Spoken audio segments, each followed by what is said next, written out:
Inyuma yaho hibonekereje abantu benshi baja mu bihugu vy'abara bo kurondera akazi, mbere ngo Uburundi bugatangura kwagirizwa ko buriko bugira urudandaza rw'abantu, leta ngo yaciye yiyumvira gusinyiranira amasezerano yo guhana abakozi n'igihugu ca Arabia Saudite. Ariko asigura imbere y'inama nshingamateka integuro y'itegeko rigenga ayo masezerano, umushikiranganji mu vyajejwe harimwo umutekano yavuze ko ayo masezerano azotuma abantu baja kurondera akazi muri ico gihugu bagenda hisunzwe amategeko, mbere n'ugize ikibazo bikamenyekana. Mu misi heze twagiye tubona twese nkuko namwe bwenye mwabikurikiranye hari urwaruka rwinshi rw'abarundi waja kurondera akazi muri ivyo bihugu, ku buryo mbere kubera bitari reglementé byazanye akajagari kanini, ku buryo hageze n'igihe yuko igihugu cyacu cy'u Burundi batangira kucagiriza yuko kiriko kigira urudandazo rw'abantu.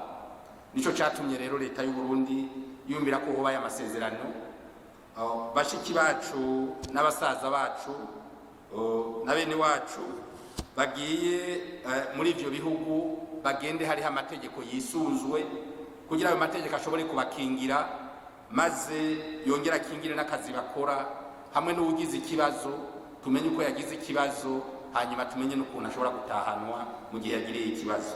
Abashinga amateka bagarutse ku kibazo c'ico bita kafara muri Arabia Saudite kibuza umukozi guheba akazi canke kuja gukorera ahandi mu gihe umukoresha wiwe atabishatse. Umushikiranganji yishuye ko ivyo bitazoba birimwo.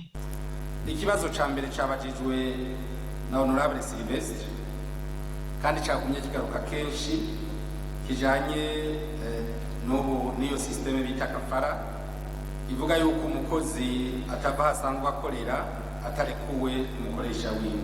Ico novuga kuri ikibazo cagumye kigaruka nivyo mugabo mukurikiranye neza mukumva ibikorerwa muri ibi bihugu ko bafise ibibazo vya main d'œuvre bakagira n'ibibazo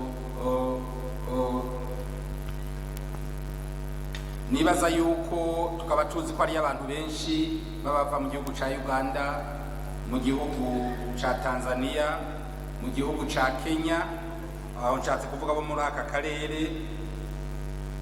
Iyi systeme mwavuze ko mu bihugu by'abarabu nka byose muca mubona yuko no mu nyishu nyakubahwa umushikiranganji yatanze yavuze ko ariko bagerageza kuyikura mu nzira, kuyikuraho mu mategeko agenga akazi. Iyi systeme twinjiye indani tukitegereza neza n'ibi bihe turi muno munsi, urabona ko effectivement yari systeme nabo nyene kugira bakingire abo bakozi baba basanzwe bafise. Nibaza ko no munsi rero barinze biyugurura bakugurura yuko bashobora kurondera main d'œuvre mu bindi bihugu, urumva neza yuko nabo nyene bategerezwa kuko kwisi nzima amategeko si amari dynamique.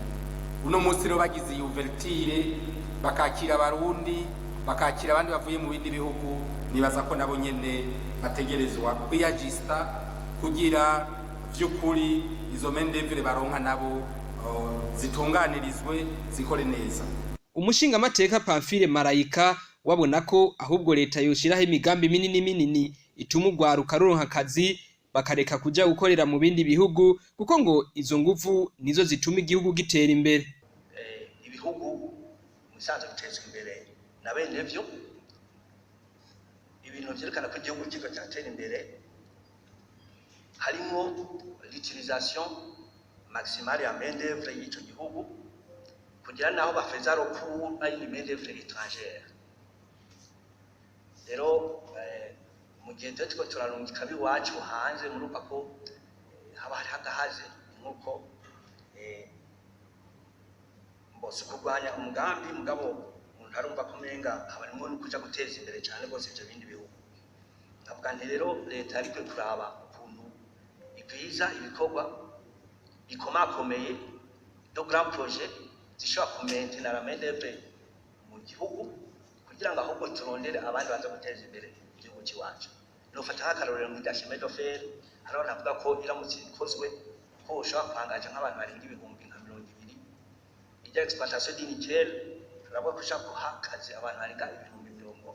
Byumvikana ko natwe leta nko tupataye gushira ingufu mu grandes infrastructures mu project manini kugira ngo ahubwo turondere abava hanze baza guteza imbere igihugu cyacu. Umushikiranganji Gervais Ndirakobuca yagize ati akanyoni katagurutse ntikamenya iyo bweze. Banya ko bashinga amateka nibaza yuko tutovuga tuzogira amaproje manini mwumvise yuko indara ziriko zirubakwa muri Tanzania mugabo naho nyine mwumva ko baba barungitse Mikere naho twoye exploiter sinibaza yuko yoca ifata abashomeri bose biwacu bose ngo bagiye muri Mikere nibaza ko muca bigorana kandi nkuko mwabivuze nkuko n'abandi babivuze nitwovuga yuko Mikere turiko turayexploiter ejo canke hirya y'ejo sivyo twikorera nivyo turondera ababishoboye bakabidukorera ibi vy'indara navyo nyene ni procedure leta irimo navyo twovuga yuko kandi naho twotangira kubaka indara yuko rizoca ritanga ubuzima kugira abantu bose boca baronka ubuzima muri iyo ndara. Ariko ikindi nagira nshikirize ni uko uno munsi isi yahindutse akabirigi. Uno munsi udatarutse ngo ujaha canke hariya bimwe basogokuru bacu mugani ngo akanyoni katagurutse katamenya iyo bweze. Nibaza ko ako kanyoni kagurutse bagasimbira muri biriya bihugu baza bazanye n'ubundi buhinga ejo tugasanga nahubwo n'abarundi bariko barunguruka. Abashinga amateka bamaze guca hirya no hino iyo nteguro yahavuye yemezwa 100%.